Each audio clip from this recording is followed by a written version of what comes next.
परभणीतील पूर्णा तालुक्यातील मोजे देऊळगाव दुधाटे येथे गुरुवारी गोदावरी नदी पात्रामध्ये स्वाभिमानी शेतकरी संघटनेच्या वतीने जलसमाधी आंदोलन करण्यात आले।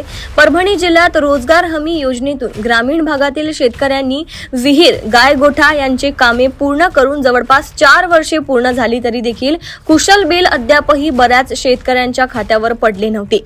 2021 पासून प्रलंबित असलेल्या कुशल बिल असलेल्या शेतकऱ्यांनी आज स्वाभिमानी शेतकरी संघटनेच्या वतीने यांनी 11 वाजता आंदोलनाला सुरुवात केली व 4 तास चालल्यानंतर रोजगार हमी योजनेचा डेप्युटी सीईओ चव्हाण व त्यांच्या सोबत पूर्णा पंचायत समितीचे बीडीओ मिसाळ यांनी घटनास्थळी येऊन आंदोलनस्थळी उपस्थित राहून आंदोलकांशी संवाद साधला।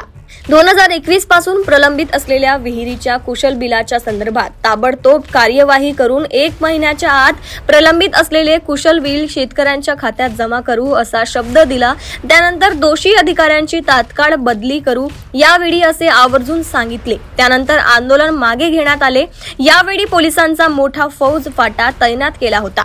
तसेच आंदोलनात स्वाभिमानी शेतकरी संघटनेचे मराठवाडा अध्यक्ष किशोर भाऊ ढगे, पक्ष जिल्हा अध्यक्ष रामप्रसाद गमे, परभणी तालुका अध्यक्ष मुंजा भाऊ लोडे, पूर्णा तालुका अध्यक्ष पंडित अण्णा भोसले, माऊली शिंदे, पालम तालुका अध्यक्ष नागेश दुधाटे, आदिनाथ लवंदे, ॲडव्होकेट राम गोळेगावकर, भगवान दुधाटे, विष्णू दुधाटे, बळीराम दुधाटे, अब्बाराव दुधाटे, मोतीराम दुधाटे, एकनाथ जोग दंड, व्यंकटराव दुधाटे, प्रल्हाद दुधाटे, माधवराव दुधाटे, अनिल दुधाटे, नवनाथ दुधाटे, शंकर दुधाटे, बळी दुधाटे। यावेळी देऊळगाव गावचे उपसरपंच दिगंबरभाई दुधाटे, पोलीस पाटील शिवाजी दुधाटे हे देखील यावेळी उपस्थित होते।